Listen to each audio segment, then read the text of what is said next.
ChatGPT, Gemini, Claude, Perplexity, Midjourney. AI, AI, AI, AI, AI. I'm not singing a song. What I was saying is AI, artificial intelligence as we know it. It's everywhere. You've heard of it, you've seen it, you've even used it. But if you're anything like the rest of us, you're also probably scared of it. But there's one generation that isn't. And they are the ones pushing AI to its limits and bringing out the very best of it. And that's what we're going to talk about in today's episode. Hello, everybody. My name is Lakshan, and I'm your host for today. And I'm Goldie, and this is episode 12 of Mind the Gen Gap podcast. Gen AI is a technology of the present and the future, and Gen Z are at the forefront of it. In this episode, we're going to talk about Gen Z and Gen AI. More specifically, Gen Z's day to day use of AI in the workplace, and Gen Z, AI, and the future.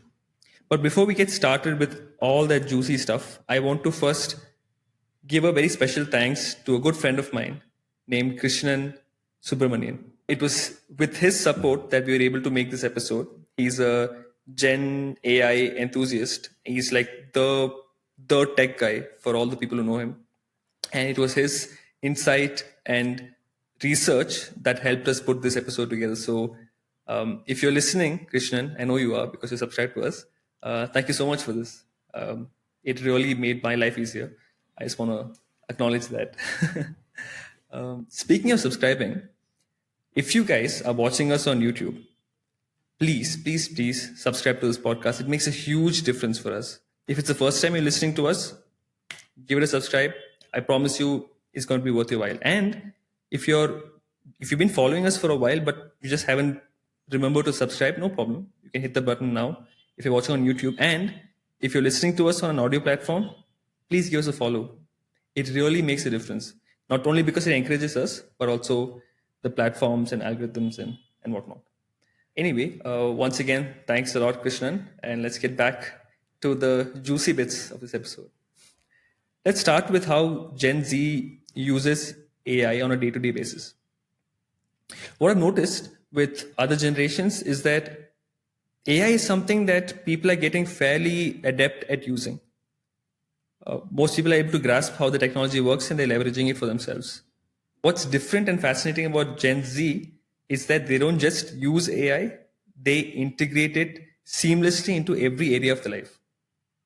Studies show that about 80% of teenagers between the age of 13 and 17 in the UK are using generative AI tools. But what's really interesting is that they're not just using it for basic tasks. They're using AI for drafting emails and reports, coding, creative projects, educational support, and personal development. They're so fluent in AI that they don't even need to be told that these AI tools are capable of making mistakes and being inaccurate.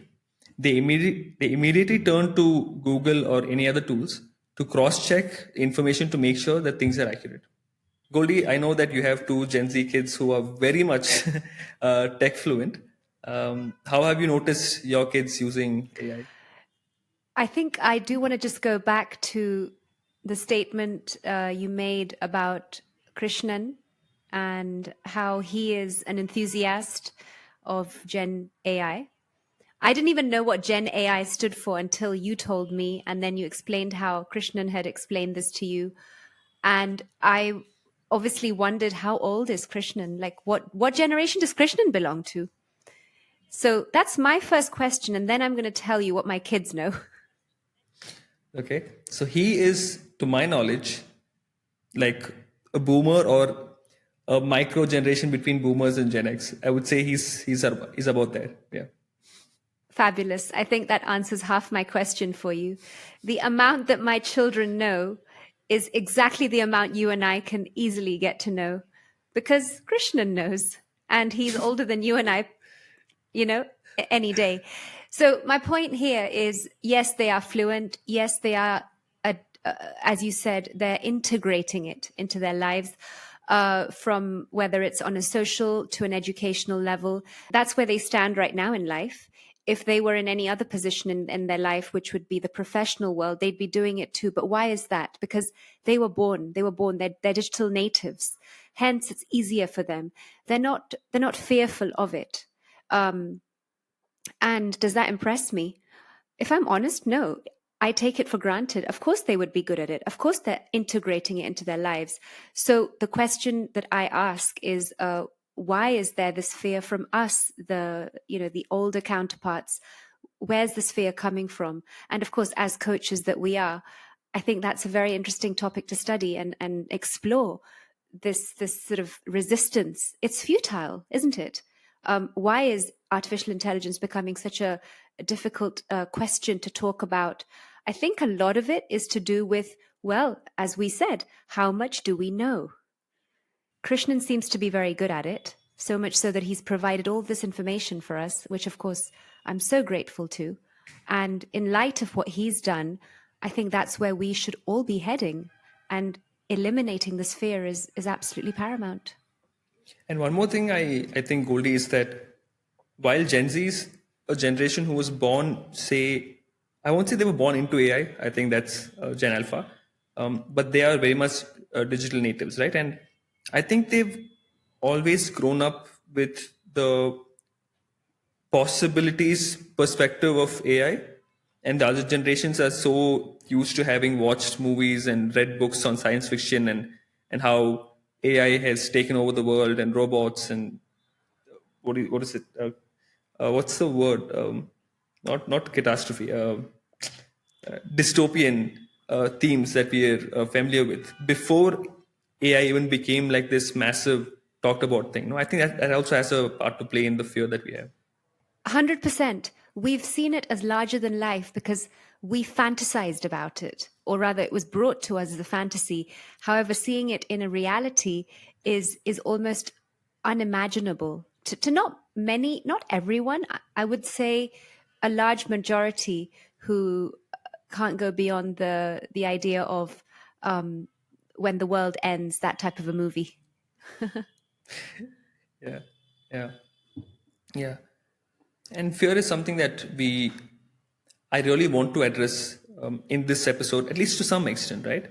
And before we get to addressing the fear elements of it, I think we should also talk about how Gen Z are able to leverage AI and Gen AI at work, because if they're using it so seamlessly everywhere else, it's obviously going to come into work as well, right? And the way that they've adopted this artificial intelligence and all these tools is in such a way that it's massively influencing workplace dynamics, the way they go about developing skills and overall employee expectations. In fact, about 80% of Gen Z workers believe that Gen AI will free up time and improve work life balance and the way they work in general, which makes sense because primarily they use all these AI tools for automating menial tasks, which allows them to focus on more creative and, say, strategic or more cognitive uh, kind of work, which leads to an overall improvement in how efficient they are at work. But what's actually very interesting to me, Goldie, is that close to 50% of Gen Z workers apparently prefer getting guidance from AI tools rather than through traditional managerial advice.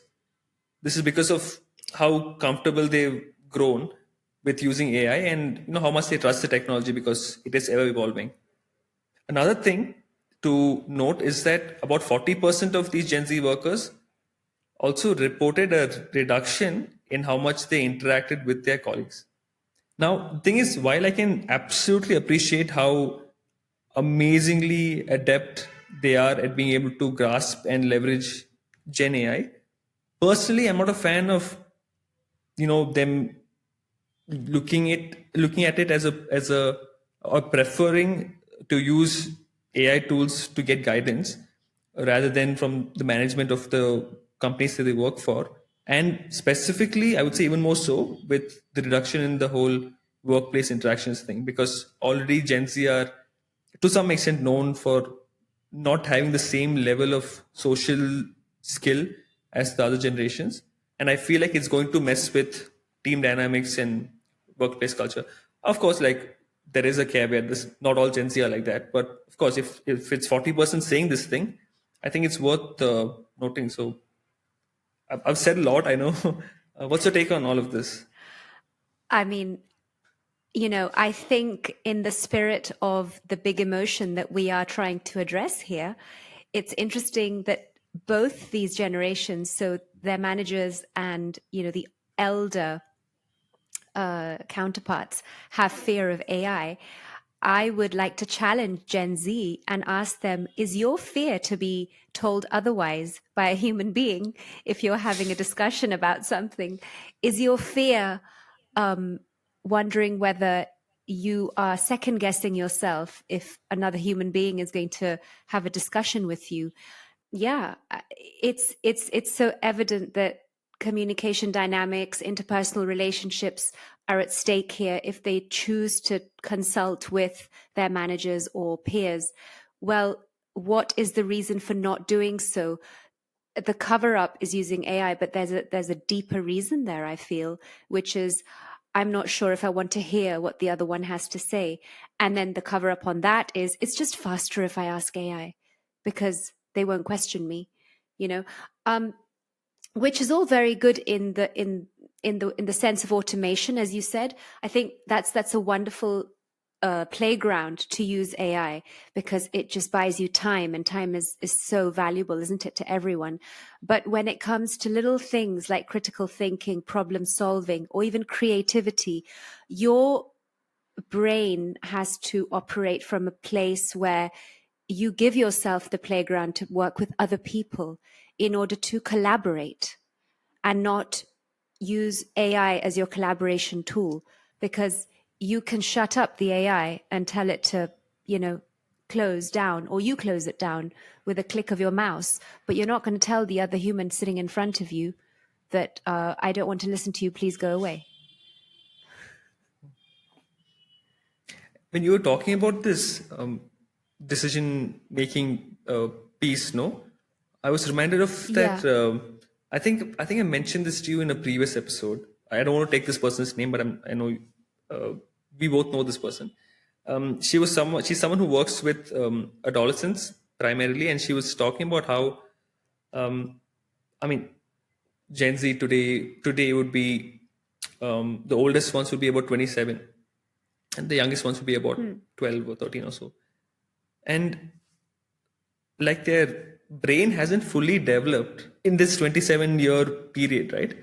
They're still developing, and I feel like being so, say, dependent, or for whatever reason, like so many reasons are, I don't think we can go into all of them in this episode, but I think that dependence on this technology, I think it to some extent is going to have some kind of an impact on the way that their brain develops, or the level of capability they will have for any cognitive work beyond their, say, 20s or late 20s, let's say. I feel like it's good that they're able to use this, but dependence is something that I see frequently, um, and I thought that's something worth noting. I couldn't agree with you more, especially if we look at the context of thinking on your feet. And let's just put a scenario where you're asking a group of kids to think on their feet. And when I say kids, I mean new entry level, Gen Z and companies, but you disable them of having Wi-Fi access and they have to problem solve based just by thinking on their feet. It's a bit like you going on a hike.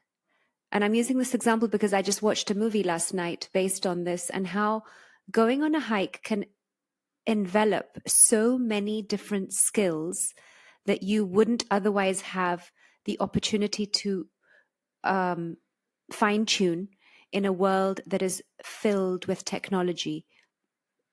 So there was an example that was given in the movie where one of the participants falls through a log and breaks his leg, and his team members, who are effectively the other hikers, have to think on their feet and recognize, what do we do with this chap? he's just had a fall. They have to construct a sort of a make-believe, what do you call it, to transport him. They have to carry him. So they have to go look for logs and wood and find rope. And of course, they're carrying all these things. But what would you do if you had access to your phone in this day and age? I'm pretty sure you'd go to ChatGPT and ask ChatGPT, hey, I'm stuck in the woods. I have to find a way to, support my team worker, my colleague. Help me. So that is what I'm talking about. And you've quite rightly said, it's their plasticity of the brain that isn't fully developed. And it reminded me of how ever since calculators came onto the phone, the need to actually do any form of arithmetic went out the window, right? It's basically just that taken to a very different level. I think a lot of what we're talking about is with respect to how what's happening today is going to impact what's going to come in the future. We also spoke about this element of fear in this say segment of the episode. No, I think that very neatly takes us into the third segment of this episode, which is with respect to Gen Z, Gen AI, and the future. Now, obviously, it's very obvious. Usually, people who have the most experience with a particular thing are the ones who also have the most reliable or educated take on the future of that thing. And that's the case with, say, Gen Z and Gen AI as well. And while Gen Z are fluent and deeply integrated with AI, there is also this cautious optimism towards it, similar to how, say, millennials were with social media. They saw the bright side, but they also were like, hey, there's some element of skepticism or caution rather, and that is the way it seems to be with Gen Z and Gen AI or AI in general as well. About 40% of, say, Gen Z believe that AI and all the tools that are coming up for the future will both have a positive and negative impact on all their lives over the next decade. And negative impact specifically in the areas of privacy, job security, ethics, and misuse. 70% of Gen Z also believe that AI driven automation will cause elimination of jobs. And 75% believe that younger generations will find it harder to enter the workplace because of Gen AI, particularly affecting entry level positions usually held by younger workers. I think that's something you very briefly touched upon, Goldie. And of course, we spoke about this element of over reliance on AI. But it isn't all doom and gloom, thankfully. Gen Z also recognizes the immense potential that AI has to make all our lives better, specifically with respect to driving innovation, enabling accessibility, and bridging gaps, which here at My The Gen Gap we're all for. Because it's also important to remember that social issues and core values are integral to the way the Gen Z operate. They're not just going to allow these concerns to remain as concerns. They're definitely going to do something about it, and they already are. So, what's your take on all this future talk, Goldie? As you said, future generally creates some levels of anxiety in most people, especially those who have limited education on a subject, which in this case is AI, and those who are so integrated into it as we see Gen Z. Even for them, I mean, they don't know what the future holds. So I do see there to be this healthy hopefulness, but also skepticism that's being held. Obviously, these figures that you mention are again predictions, aren't they? All the reports that we read, whether it's by McKinsey or Goldman Sachs, all these reputable consulting firms, they're just doing predictions, correct? And yes, there is a lot of doom and gloom, but like you quite rightly said, there's also these glimmers of hope, which I think is where I want to go to. I don't think AI is going to replace the future of jobs, because if that was the case, then we would have seen this a long time ago with Google as well. When Google first came, it was one of the most revolutionized browsers that we all have experienced. We still continue to, operate with Google, but has it eliminated our lives in any way? Has it wiped us out? No. And so with that, I want to say that there are certain jobs that, yes, they will be affected, but the replacements will also come, and that will require generations to work together, which is essentially one of our main conversations here at this podcast, isn't it? If Gen Z are so well versed and enthusiastic about this technology, well, I think it's a responsible act on part of the Gen Xers and the Boomers, especially, to embrace that and take on some new core values, which I think are include lifelong learning, which is something that we should all be sort of attuned to if we want AI to remain in our lives. In the same spirit of wanting to embrace AI learning, continue to develop soft skills, which is something that we need to encourage Gen Z to do more, so have more human emotional intelligence talks with them, encourage their creativity. Actually, it would be probably a good idea that in the workplaces they should find a balance of when AI is used and when it's not. So have clusters of people speaking to each other where there's no technology involved, have days when there's no phones allowed or something like that, the way they're doing in schools, in so many schools across the world, aren't they? And I think it's just having that balancing act to calibrate where we can all bring our strengths together. So, there are certain occupations that I don't think will be affected in such a large way, like teachers.